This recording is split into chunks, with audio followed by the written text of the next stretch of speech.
Новые угрозы российской оппозиции, Камала Харрис бьет рекорды и где встретятся министры иностранных дел ЕС? Может быть, во Львове? Обо всем этом расскажу подробнее в эфире Нехта. Самые важные и интересные новости. Россияне увеличивают напряжение на северной границе Украины. Обстрелы увеличиваются тоже. Операция на территории Сумской области может перейти границу, что он, кстати, делал. Трамп призывает засудить врачей Джо Байдена. У вас были люди, которые лгали американской общественности. Европейская дипломатия объявляет бойкот Орбану из-за его турне. Конечно, это дело каждой отдельной страны, но в какой-то момент стоит спросить, является ли Европейский Союз правильной группой, если идеи настолько фундаментально отличаются от наших общих ценностей. Спасибо, что смотрите, спасибо за доверие. Не забывайте ставить лайки, оставлять комментарии и подписываться на канал, если вы этого еще не сделали. И про кнопочку «Супер спасибо» не забывайте, так вы можете нас поддержать. Поехали. Оппозиционеры в опасности. Российское Министерство внутренних дел накануне публикует новую контртеррористическую стратегию, которая предусматривает в том числе юридические определения некоторым понятиям. Русофобии, ксенофобии, меняет определение радикализма, противодействия экстремизму и субъектов противодействия экстремизму. А также содержит официальное определение преследуемого экстремизма. Теперь усилий для уголовного преследования и подавления внутренней оппозиции Кремлю и его войне в Украине увеличится, пишет Институт изучения войны. Кремль в своей повседневной деятельности использует тактику угроз и тактику террора.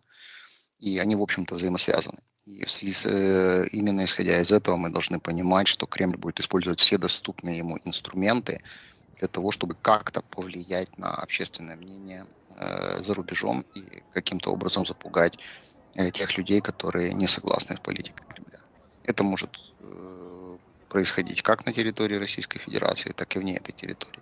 Давайте не забывать, что в течение десятилетий Кремль создавал достаточно разветвленную и достаточно эффективную сеть терроризма, сеть разведывательных служб на территории практически всех стран мира. Я ни в коем случае не хочу демонизировать эту силу, она тоже имеет определенные ограничения и не всегда является сверхэффективной, но тем не менее такая угроза, да, действительно существует, и Кремль в своей такой отчаянной попытке удержать ситуацию под контролем будет проводить акты террора, в принципе, и против тех людей, которые находятся вне границ того субъекта международного права, который пока называется Российской Федерацией. Встреча министров иностранных дел стран-членов ЕС пройдет в Брюсселе, а не в Будапеште. Говорит об этом главный дипломат ЕС. Решение Жозеп Боррель принял, как он говорит, после того, как услышал негодование от многих коллег-министров. Мы должны послать сигнал, пусть даже символический, что выступление против основной политики Европейского Союза и дискредитация политики ЕС, как политики войны, должна иметь определенные последствия. Формальные последствия, символические последствия. На самом деле ничего не произойдет, но я думаю, что гораздо уместнее было продемонстрировать это чувство и созвать следующее заседание Совета по иностранным делам и обороне, неформальное, в Брюсселе, когда мы вернемся с каникул. Во-первых, я отказываюсь от слова «бойкот». Неофициальная встреча состоится, и Венгрия будет на ней присутствовать, будь то в Будапеште, будь то в Брюсселе, или мы будем где-то еще. Министрам иностранных дел Евросоюза предлагали даже собраться во Львове, но эта инициатива была заблокирована самой же Венгрией. Министр иностранных дел Финляндии считает, что пришло время задуматься о том, стоит ли Венгрию держать в ЕС, если ее ценности настолько не совпадают с ценностями Союза. Конечно, это дело каждой отдельной страны, но в какой-то момент стоит спросить, является ли Европейский Союз правильной группой, если идеи настолько фундаментально отличаются от наших общих ценностей. Наша команда существует благодаря вам. Поддержите ее, чтобы мы могли продолжать нашу работу.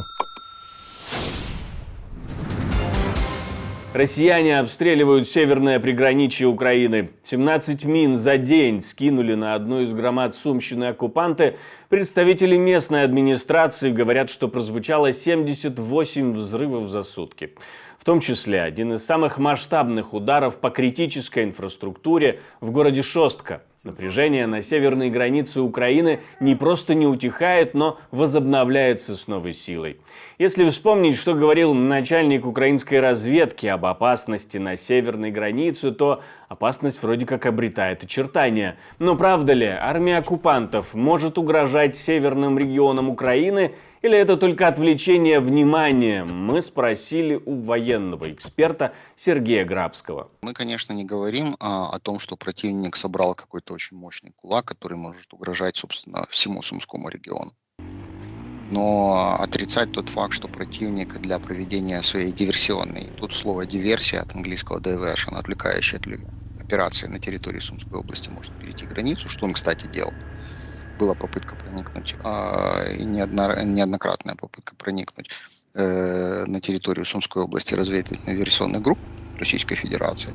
То есть такие действия мы не можем исключать. Почему об этом говорит Кирилл Буданов? Ну, для того, чтобы в том числе и предупредить местное руководство, местной власти, чтобы они были готовы. Потому что война — это не только дело армии, война — это дело всего общества. И поэтому все общество должно быть готово к определенным действиям, которые могут иметь место на этой территории. Поэтому, да, с этой точки зрения генерал Буданов абсолютно прав. Таковая угроза существует. Для этого противник как бы сосредоточил, опять же, по абсолютно открытым источникам. Я не открываю военную тайну, где-то порядка 15 тысяч человек с соответствующим вооружением боевой техники, которое, знаете, как ружье в театре на стене, может выстрелить. Россияне тем временем жалуются на то, что неизвестные беспилотники атаковали порт Кавказ. Точнее, паром, который ходил через Керченский пролив. Там начался пожар. Губернатор Краснодарского края говорит, что есть пострадавшие и даже один погибший.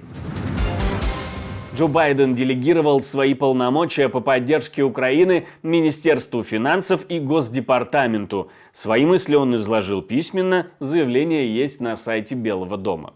Министру финансов Джанет Йеллен и госсекретарю США Энтони Блинкену переданы полномочия, возложенные на президента законом о восстановлении экономического благосостояния и создании новых возможностей для украинцев. Сам Байден, вопреки призывам работников канала Fox, не появился. Накануне они требовали доказательств того, что президент вообще жив, аргументируя тем, что не видели его, а заявления свои Байден делает только письменно. Но на одном из первых выступлений Камалы Харрис, пока еще негласного лидера среди кандидатов на кандидаты в президенты США, Байден включился по телефону и выразил свою поддержку.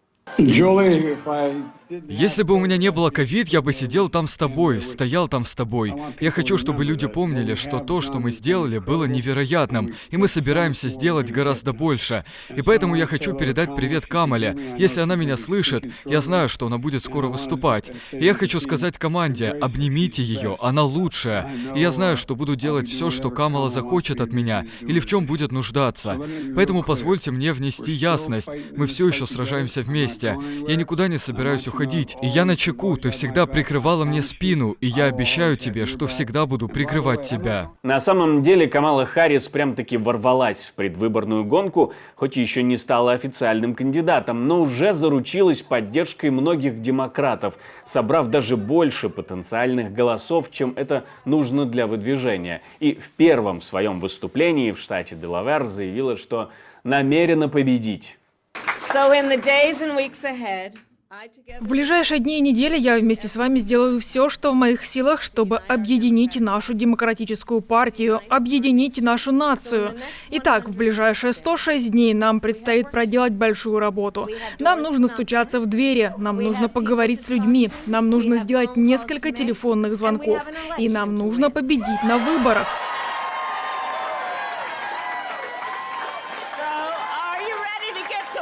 Итак, вы готовы приступить к работе? Верим ли мы в свободу? Верим ли мы в возможности?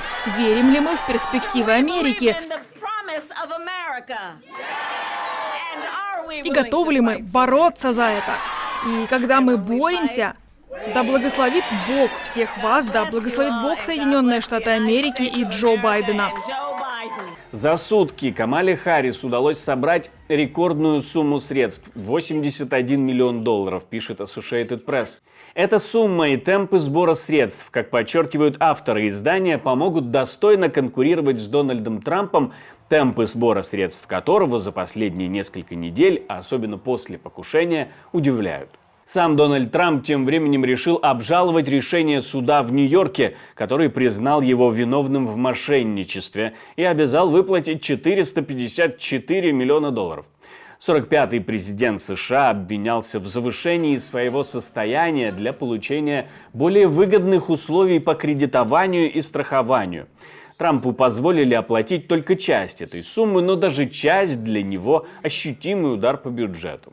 Трамп призвал вместо себя отдать под суд врачей Джо Байдена. Ну, я думаю, кто-то должен взглянуть на это. Послушайте, у вас были люди, которые лгали американской общественности. И вот что я вам скажу. Вам следует взглянуть на его врачей, потому что его врачи продолжают давать ему позитивные отчеты. Я не врач, но на днях я видел, как он не мог подняться по детской лестнице, когда ходил в Air Force One. Вы знаете, что они называются детскими лестницами, да? Он не мог подняться по лестнице. У него было это. Он едва не сделал свой последний шаг. И его врач говорит, что у него хорошее здоровье. Его врач говорит: я все знаю о его здоровье. Кстати, его врач говорит, что у него хорошее здоровье. У него не очень хорошее здоровье. Огромный торнадо в российском Сочи. Даже несколько таких заметили в пригороде. К тому же ливни заливают краснодарский курорт. Что за апокалипсис происходит в Сочи? Там уже объявили штормовое предупреждение. По прогнозам синоптиков, порывы ветра достигнут 18 метров в секунду.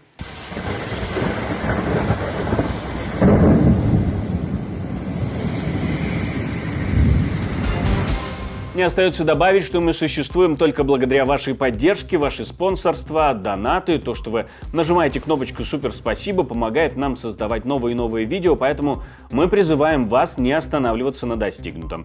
Также не останавливайтесь, ставьте лайки, оставляйте комментарии, подписывайтесь на канал, конечно, если этого еще не сделали. На этом у меня все. До встречи, хороших вам новостей.